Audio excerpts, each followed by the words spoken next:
The night after the rescue of Lot carried a different kind of weight. The battle was over, the enemies defeated, and the people restored.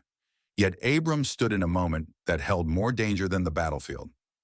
As the dust settled, the king of Sodom stepped forward, a king known for corruption and decay.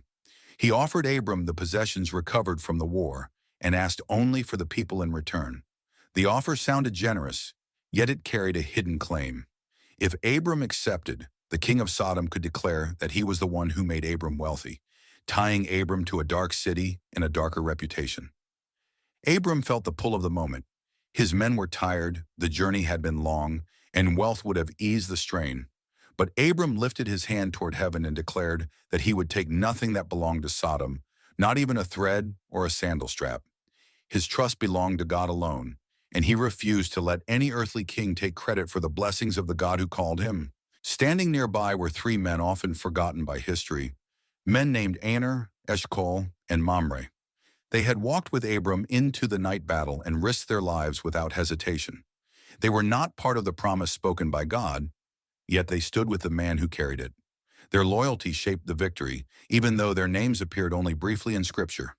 Abram honored them by making sure they received their rightful share of the recovered goods.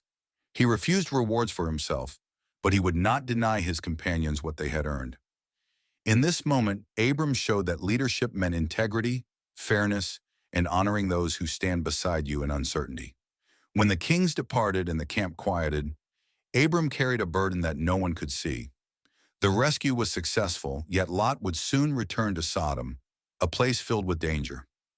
Abram could not force him to stay, and he could not protect him from the path he chose. The victory did not erase the ache that came from loving someone whose choices he could not control.